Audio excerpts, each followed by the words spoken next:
with you. And with your spirit. A reading from the Holy Gospel according to Mark. Glory to you, O Lord.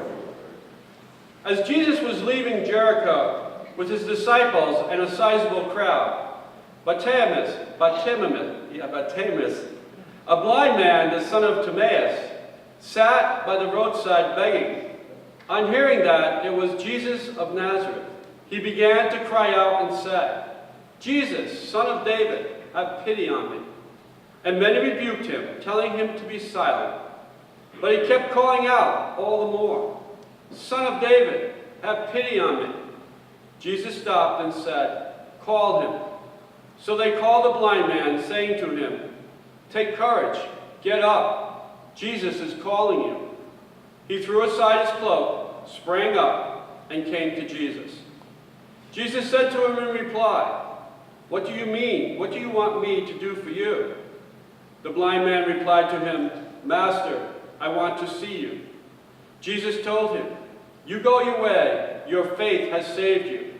Immediately he received his sight and followed him on the way. The Gospel of the Lord. Praise the Lord Jesus Christ. This evening in the Gospel narration we see the story of Bartimaeus, a blind man who came to Christ with great faith and asked to be cured, and he was cured of his lack of sight, given not only physical sight but also spiritual sight. We know that it must be very difficult for one to be born at birth not being able to see, to go through life that way. I can't imagine myself never having been able to see a thing from the time I was born until right today, and then all of a sudden to receive that gift of sight. It has to be something awesome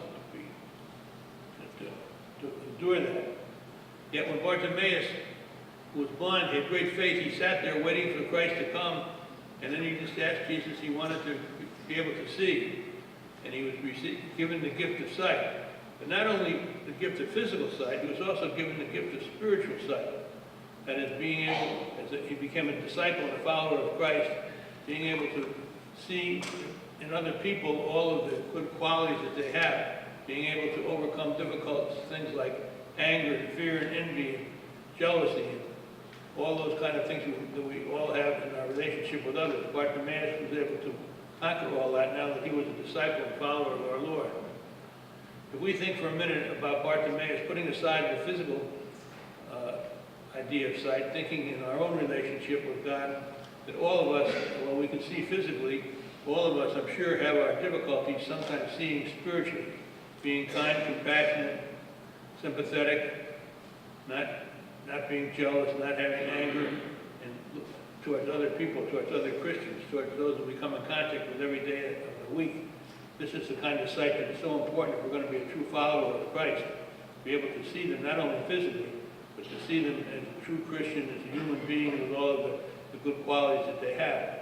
And we should ask God to help us to obtain these qualities in our own life, to strengthen us to be good, faithful Christians, and to overcome any little difficulties we have with envy, jealousy, and anger, and pettiness, and so forth, that being human we all have. But it can be difficult at times, certainly. There's a story of a Jewish man who was married for many years, and he and his wife, they lived there together, and he used to go out every day, and the man was blind from birth. And he was out sitting by the river one day, sitting by the river just relaxing, taking it easy, and the prophet Ezekiel came to him and said, "The Lord wishes to grant you one wish and to make you happy." And the blind man said, "What good is one wish going to do?" He says, I'm blind, I'm poor, and I'm childless, I have no children." He said, and Ezekiel said, "Well, think about it for 24 hours. So he went back home that night, talked to his wife, and told him what the prophet Ezekiel had said to him. She said, "Don't worry, we'll take care of it." So the next day, after he got up, he came back out to the riverbed, and the prophet Ezekiel came again, and he said, "What's the one wish that you ask of me?" He said, I'd like to see my son eat off a gold plate." And Ezekiel said, "The Lord says your wish is granted. That will happen to you." So that took care of everything. The fact that he was childless, he was blind, and he was poor. He had to give it to him to see his son eat off a golden plate. All of us can put our own thoughts before Almighty God and strive, hopefully even as we go home this evening, to think about the gospel today, to ask the Lord to help us to overcome any little difficulties we have with anger and jealousy and pettiness towards our neighbor and towards our co-workers, to strive to be able to see them in the light that Christ asks us to as good fellow Christians, seeing the light of Christ shine upon them. This is a gift that all of us should strive to have.